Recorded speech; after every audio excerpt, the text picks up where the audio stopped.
Baik, sebelumnya selamat pagi, selamat siang, selamat sore, maupun selamat malam kepada Prof. Udi. Ini saya Faiza Azani Sabika dan rekan-rekan saya, Alisa Larasati dan Falasyifa Asila, akan mempresentasikan tugas besar kami yang membahas mengenai MODM dan MADM. Masuk ke studi kasus pertama, yaitu mengenai multi-objective decision making. Di sini kami menggunakan jurnal yang berjudul Presenting a Two-Echelon Multi-Objective Supply Chain Model Considering the Expiration Date of Products and Solving it by Applying MODM. Ini yang melatar belakangi jurnal ini adalah sebuah industri farmasi yang menghadapi tantangan terkait distribusi obat-obatan yang memiliki sifat produk yang mudah rusak atau expired, yang memunculkan kompleksitas pengelolaan supply chain to echelon yang terdiri dari produsen dan distributor. Ada teknik statistik, yaitu model alki dan pendekatan inventory konvensional yang telah digunakan untuk pengelolaan inventory, namun tidak mampu menangani trade-off biaya antara pelaku supply chain.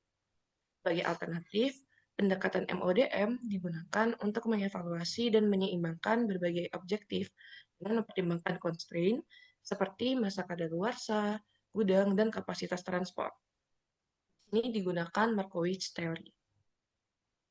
Selanjutnya, sasaran organisasional, yaitu meningkatkan efisiensi operasional dan profitabilitas supply chain farmasi, khususnya untuk produk perishable. Lalu, untuk prosedur pemindaian dan penelitian sendiri, kami membagi menjadi tiga.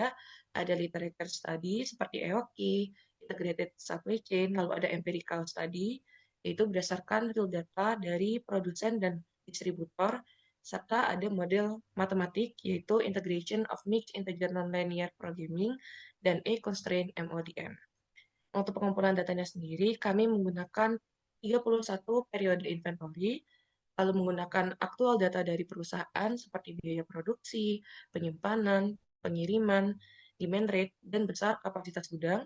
Lalu untuk penyelesaiannya sendiri dalam jurnal ini menggunakan software GAMES. Untuk identifikasi masalahnya sendiri, itu uh, umumnya membahas permasalahan operasional seperti biaya di tiap level supply chain tinggi, lalu interaksi biaya antar level belum terukur, lalu resiko produk expired tinggi di level distributor, serta kapasitas gudang dan kendaraan yang terbatas. Lalu untuk kepemilikan masalahnya sendiri, ada problem owner, yaitu produsen dan distributor, lalu ada problem solver, yaitu supply chain manager dan decision maker di setiap level. Selanjutnya, masuk ke klasifikasi masalah. Untuk jenis masalahnya sendiri merupakan multi-objective decision problem dalam supply chain perishable goods. Lalu untuk waktu keputusannya bersifat periodik, yaitu berulang setiap periode distribusi. Untuk jumlah pengambil keputusannya ada dua pihak utama, yaitu produsen dan distributor. Dan untuk lingkupnya sendiri, yaitu operasional dan strategis.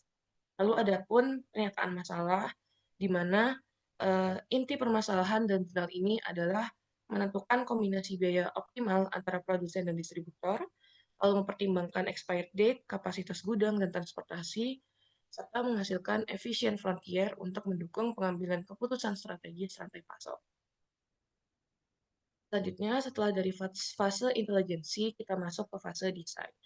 Dimulai dari formulasi model, di mana dibentuk berdasarkan mixed integer nonlinear programming dengan mempertimbangkan biaya produksi, distribusi, logistik, dan kadaluarsa barang. Pertama ada research framework, di sini menggunakan flowchart, lalu ada simbolnya seperti production rate, production startup cost, lalu ada formulasinya di mana objective functionnya berupa minimasi total cost. Lalu untuk resultnya sendiri berupa seperti pada gambar, di mana penerapan Markowitz Theory membentuk efficient frontier biaya optimal di kedua level. Selanjutnya menentukan kriteria untuk dipilih. Untuk kriterianya sendiri merupakan cost attribute, karena kan tujuan utama dalam model ini adalah meminimasi total biaya. Untuk kriterianya sendiri terdapat production startup cost, maintenance cost for manufacturer dan distributor, lalu ada ordering fee, shipping cost, dan cost of goods purification. Untuk mencari alternatif sendiri, di sini alternatif dihasilkan melalui perubahan nilai variabel keputusan dalam model matematis, yaitu ada N, yang merupakan jumlah pengiriman produk per periode, lalu ada Q, yang merupakan jumlah barang per pengiriman.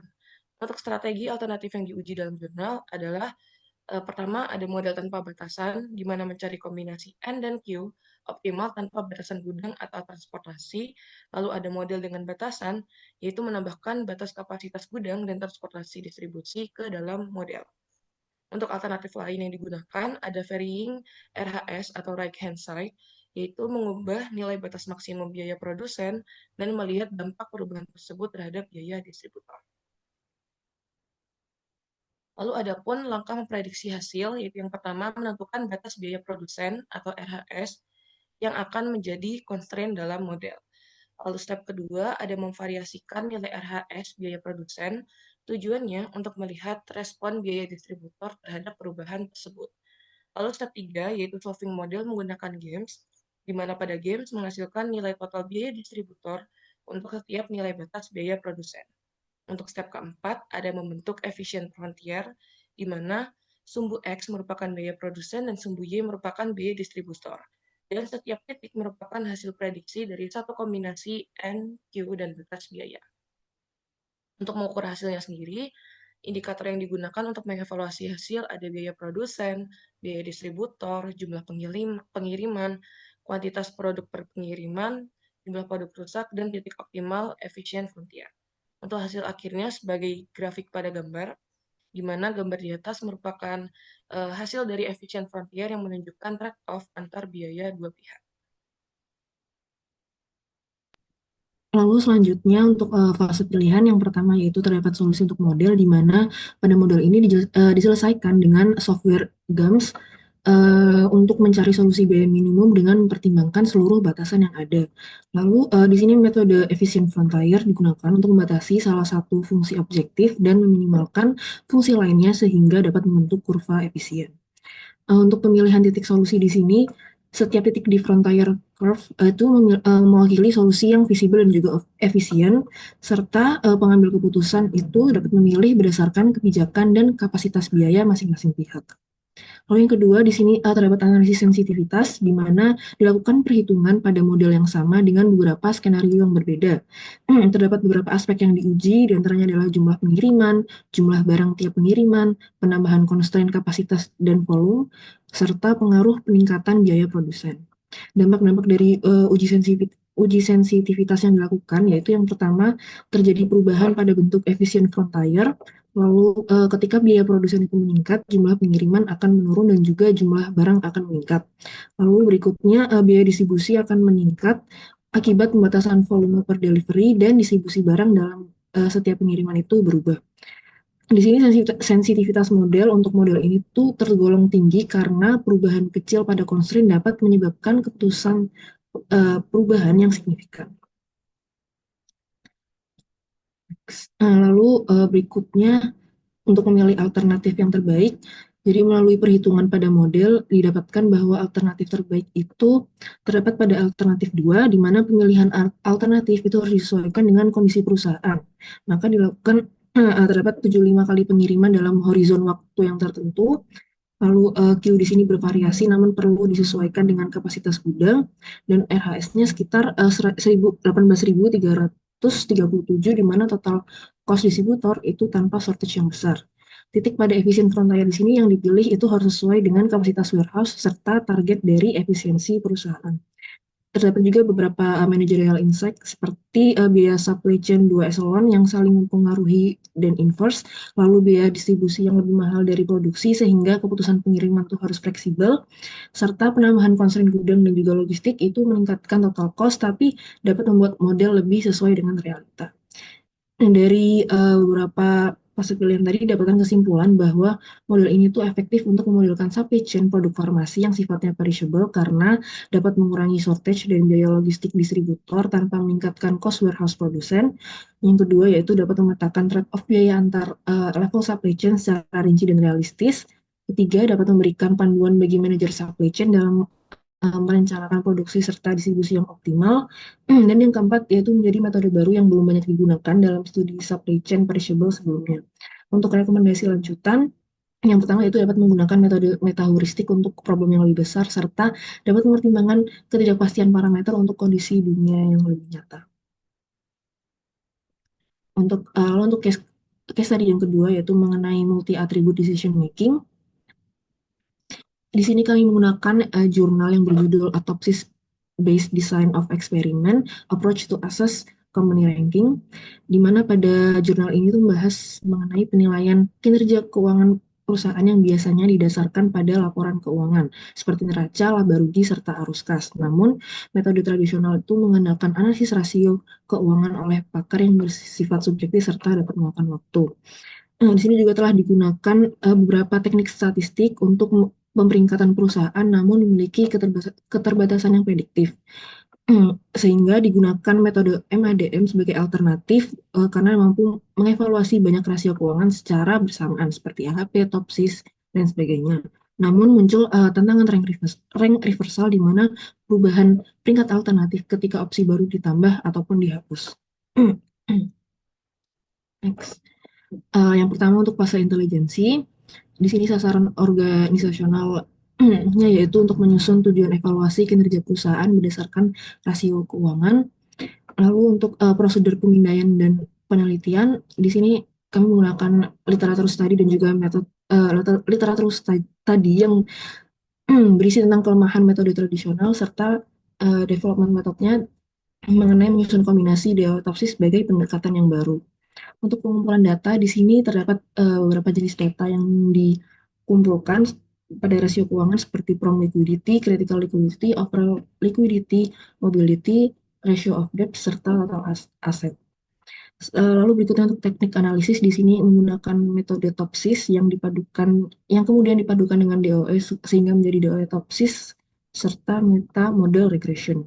Untuk jumlah datanya di sini menggunakan 4 hingga 20 perusahaan dengan 5 hingga 15 kriteria rasio keuangan.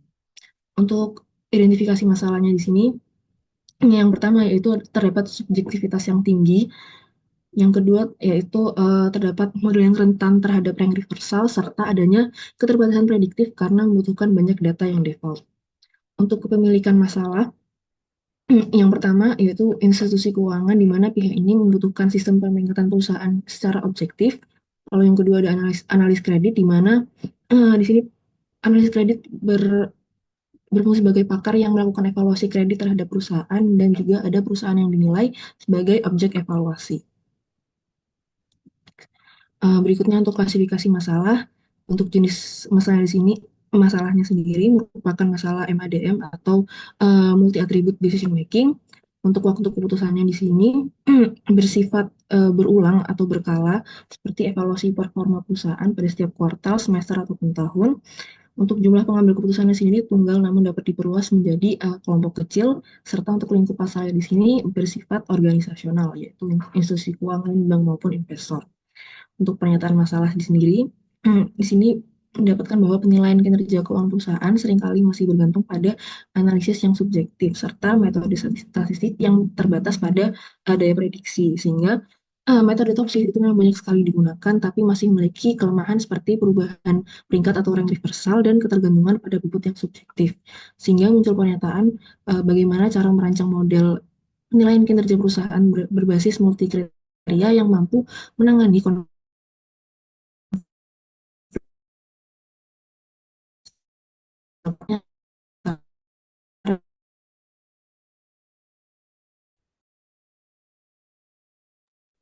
Baik, selanjutnya kita beralih pada fase desain.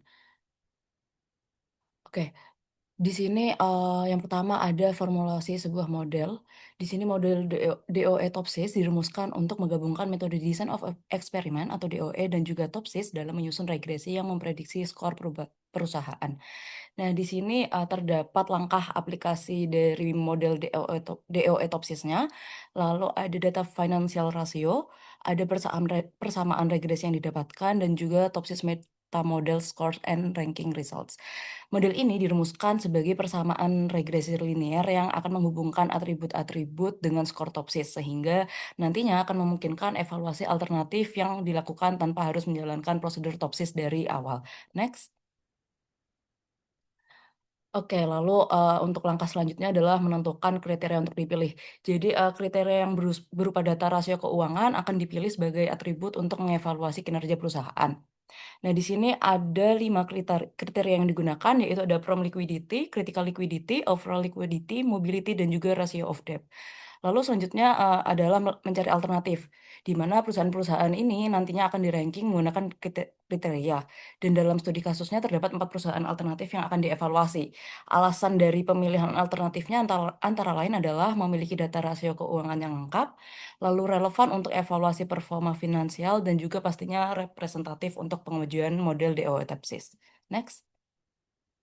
Selanjutnya untuk memprediksi dan juga mengukur hasil akhir, di sini ada 4 langkah. Langkah yang pertama adalah menentukan matriks keputusan ternormalisasi, berbobot, dan juga replikasi, di mana di sini digunakan 5 set bobot acak, nilai dari skala 1 sampai 10, dan setiap kombinasi nilai rasio keuangan perusahaan nantinya akan diuji 5 kali dengan bobot yang berbeda.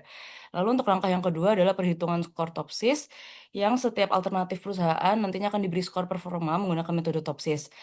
Apabila skor semakin tinggi, maka performa perusahaan nilainya akan semakin baik. Lalu untuk langkah ketiga, yaitu pembentukan model regresi yang berupa persamaan prediksi, di mana skor dari setiap eksperimen akan digunakan untuk membuat model regresi polinomial.